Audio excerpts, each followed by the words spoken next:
저에게는 아이가 둘이 있는데요.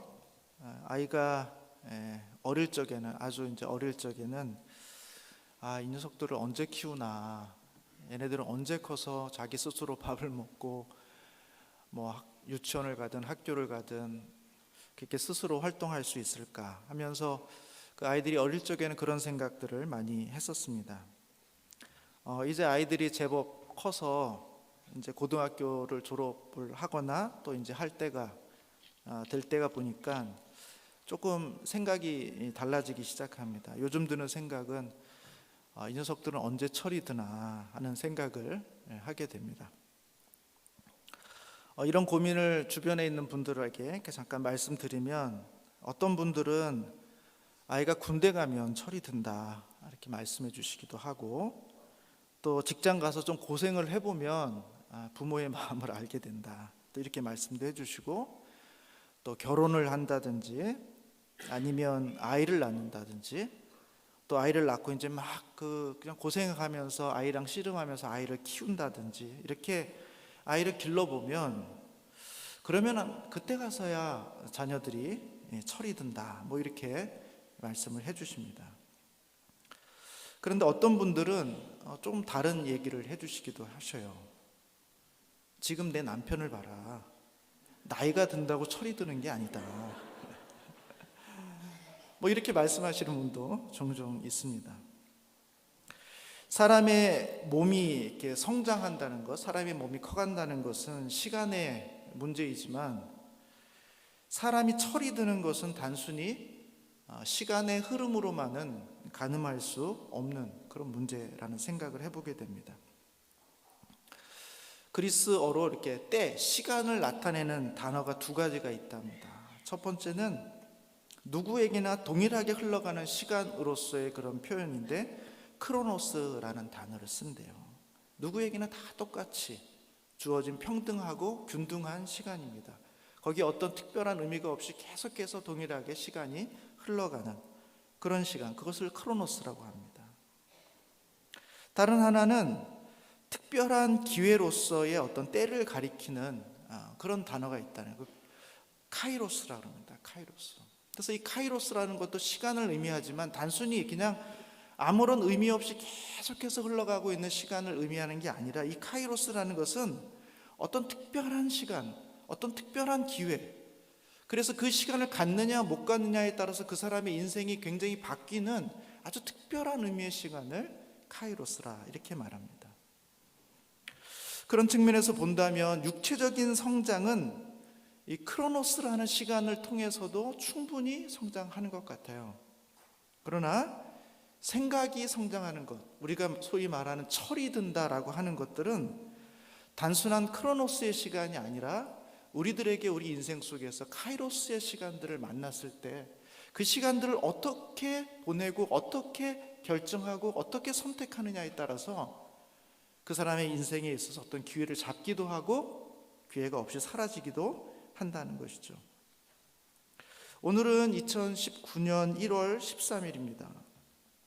그렇다면 오늘과 작년 2018년 1월 13일과 우리 자신은 과연 어떤 변화가 있었을까 하는 생각을 해보게 됩니다. 새해를 맞은 지 얼마 되지 않았기 때문에 새해에 대한 여러 가지 생각들을 해보지만, 과연 이 시간의 흐름이라는 것이 정말 의미가 있는 것일까? 작년의 나는 지금의 나와 어떻게 다른가? 아니, 작년의 나가 지금의 나와 별반 다르지 않다면 내년의 나는 여전히 나는 똑같을 것이 아닌가? 그렇다면 이 끊임없이 지나가고 있는 이 시간의 흐름이라는 것이 과연 나에게 어떤 의미가 있을까? 아무런 변화가 없이, 아무런 성장이 없이 그저 시간만 계속해서 가고 있다면 달라지는 것은 하나밖에 없습니다. 내가 나이를 한 살 더 먹었다는 것이죠. 내 몸이 좀 더 늙어진다라는 것입니다. 그것 외에 시간이 흘러간다는 것이 무슨 의미가 있겠나 하는 것이죠. 사랑하는 성도 여러분, 저희가 2019년을 맞았습니다. 이 2019년이 우리에게 의미 있게 되기 위해서는 단순히 크로노스의 시간으로 살아가는 것이 아니라 지금 우리에게 주어진 이 2019년 1월 13일 이 시간이 우리에게 카이로스로서 뭔가 이 시간을 통해서만 하나님께서 주시는 어떤 특별한 변화의 계기를 잡을 수 있는 시간으로서 여러분이 취하시고 그 은혜를 누리시는 우리 성도님들이 되시기를 주님의 이름으로 축원합니다. 성정한다는 것은 지금 이 시간을 기회로 잡는 것입니다. 저는 오늘 이 말씀을 준비하면서 이 말씀이 우리 성도님들에게 그리고 저 자신에게 단순히 30분, 40분의 설교의 시간, 예배의 시간이 아니라 하나님께서 우리 인생을 새롭게 하시는 어떤 기회를 잡는, 그래서 이전과 이후가 전혀 달라지는 그런 계기로 만들어 주시기를 간절히 소원하면서 이 자리에 올라왔습니다. 오늘 본문은 이렇게 시작하고 있습니다. 오라 우리가 여호와께로 돌아가자. 오라 우리가 여호와께로 돌아가자. 그렇게 권면하고 있습니다. 왜 여호와께로 돌아가자고 선지자는 말하고 있습니까? 2절에 보면 명확하게 나와 있습니다. 여호와께서 이틀을 위해 우리를 살리시며 셋째 날에를 우리를 일으키시며 이리니 우리가 그의 앞에서 살리라. 그러니까 우리가 여호와께로 돌아가야지만 우리가 살아난다는 거예요. 역으로 이야기하면, 뒤집어서 이야기하면, 만약 우리가 이 말씀을 듣고도 여호와께로 돌아가지 않는다면 우리는 살지 못하게 될 것이라는 거예요. 그러니까 이 여호와께로 돌아가라는 이 말씀은 단순히 가면 좋고 안 가면 조금 안 좋은 이야기가 아니라 돌아가면 살지만 돌아가지 않는다면 살 수 없는, 어쩌면 죽음에 이르게 되는, 영원한 멸망에 이르게 되는 그런 귀한 말씀을 우리 가운데 주고 있는 것이죠. 6장 1절에 보면 그 뒤에서 이렇게 표현하고 있습니다. 여호와께서 우리를 찢으셨으나 도로 낫게 하실 것이요 우리를 치셨으나 싸매어 주실 것이다. 보면 여호와께서 우리를 먼저 찢으셨어요. 그리고 여호와께서 우리를 치셨어요. 상처를 입히셨어요. 아마 이 사람이 왜 여호와를 도망갔을까? 아마 이것 때문인 것 같아요. 하나님이 느닷없이 오셔가지고는 내 몸을 찢은 거예요. 내 몸에 상처를 내는 거예요. 아프게 하는 거예요. 고통을 주는 거예요. 아니, 하나님 나를 사랑하시고 나를 기뻐하시고 나를 좋아하시고 나를 보호해 주셔야 될 그분이 오히려 나에게 오셔서 나를 찢으시고 나에게 상처를 주시는 거예요. 아마 이 찢김과 이 상처가 마음의 아픔이 되고 고통이 돼서 나 더 이상 하나님 밑에 못 있겠어요. 왜 이런 고통을 주시는 거예요? 하고 이 사람이 멀리 도망가 버렸는지 모르겠습니다. 마치 그 누가복음 15장에 나오는 그 탕자가 아버지의 품을 떠나지 않습니까? 그 탕자 이야기 속엔 그런 이야기가 없어요. 아버지가 이 아들을 괴롭혔다, 피곤하게 했다, 그런 게 없습니다. 그럼에도 불구하고 이 아들이 아버지를 떠나려고 했던 것, 아버지로부터 자유롭기를 원했던 것, 아마 그 안에 있으면 뭔가 매우 답답하고 갑갑하고 고통스러웠던 것 같아요. 아버지가 이렇게 말할 수 있겠죠. 얘야, 너 좀 용돈을 좀 아껴 쓰지 그러니? 너 돈을 너무 헤프게 쓰는 거 아니니? 자꾸 그런 식으로 쓴다면 내가 용돈 다음 달부터 줄이겠다. 너 집안일을 좀 돕지 그러니? 너희 형은 그렇게 열심히 돕고 어머니가 그렇게 고생하는데 너는 이제 제법 컸는데 네가 집안일도 좀 도와야 되지 않겠니? 설거지도 좀 하고 청소도 하고 밖에 나가서 좀 양도 치고, 그리고 제밥 칠구랑 노는 건 좋지만 꼭 10시 전에는 집에 돌아와라. 요즘 흉흉하다. 노는 거 좋지만 일찍 돌아와라. 성경 좀 읽어라. 가정 예배를 드리려고 하니까 너 그 시간에 꼭 맞춰서 들어와라. 그리고 외박은 절대로 안 된다.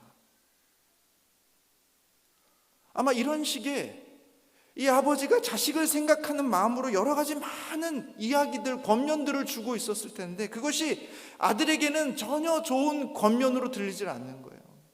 그냥 내 삶을 속박하고 귀찮게 하고 답답하게 하고 뛰쳐나가서 놀고 싶은데 마음껏 쓰고 싶은데 그렇게 하지 못하게 하는 아버지로서 이 자녀들에게는 느껴졌던 것이죠. 그러나 여기 계신 부모님들은 다 이 마음이 어떤 건지 아시지 않습니까? 지금 제가 쭉 몇 가지 얘기를 했지만 제가 저희 집에서 하는 얘기입니다. 늦게 오지 마라. 가능하면 외박하지 마라. 어디 있는지 제발 좀 알려다오. 몇 시에 올지 전화를 하면 좀 받아라. 용돈은 왜 이렇게 아프겠으니? 그러나 그런 것들이 다 아이를 위한 것이고, 아이를 보호하고 아이를 지키고 좋은 습관을 가지게 하기 위한 많은 이야기임에도 불구하고 아이들의 입장에서는 그것은 너무 귀찮고 아버지가 속박을 가하는 너무나 답답한. 그러나 만약 부모가 부모로서 그 일을 하지 않는다면 그게 어떻게 부모일 수 있겠냐는 것이죠. 여러분, 히브리서 12장 7절과 8절에는 이렇게 기록합니다. 하나님이 아들과 같이 너희를 대우하시나니 어찌 아버지가 징계하지 않는 아들이 있으리요. 징계는 다 받는 것이오늘 너희에게 없으면 사생자요 친아들이 아니라는 거예요.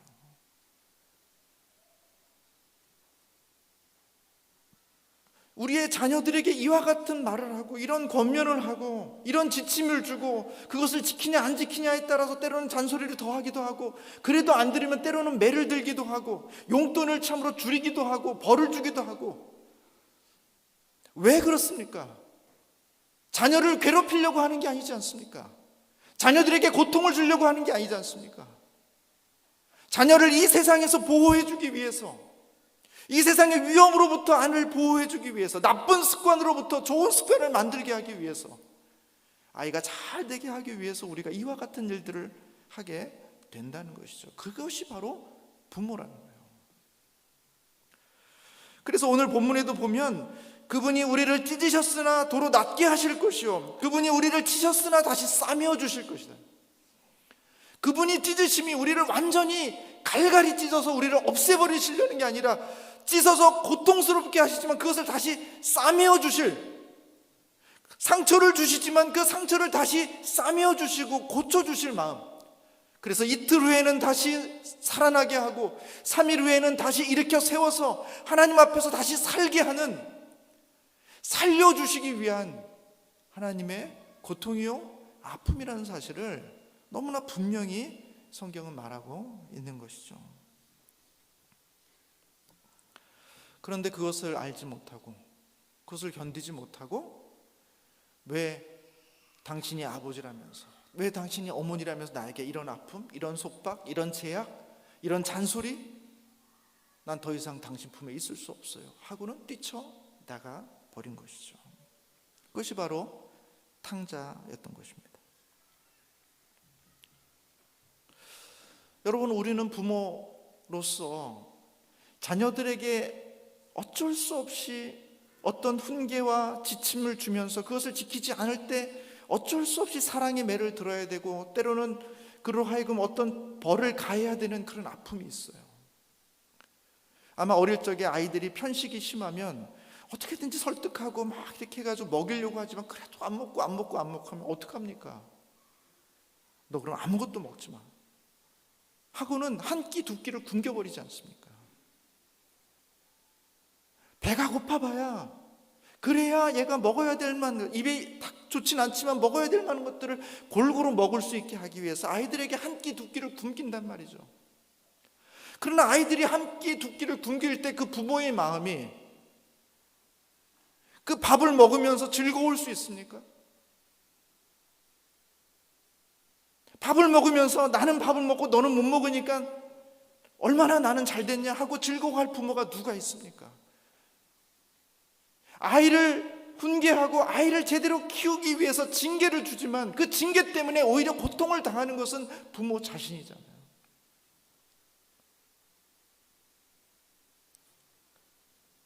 그게 바로 성경에서 말하고 있는 하나님이 우리를 향하시는 그분의 마음이라는 것이죠.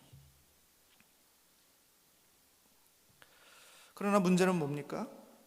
하나님의 사람들이 그 하나님의 징계를 핑계 삼아 하나님을 품을 떠난 상태로 돌아오지 않는다는 거예요.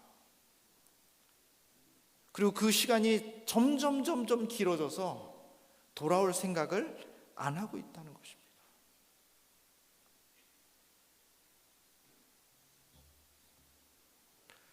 성경은 너희들이 만약에 그렇게 하나님을 떠나서 돌아오지 않는다면 어떻게 될 것인지에 대해서 말해주고 있습니다.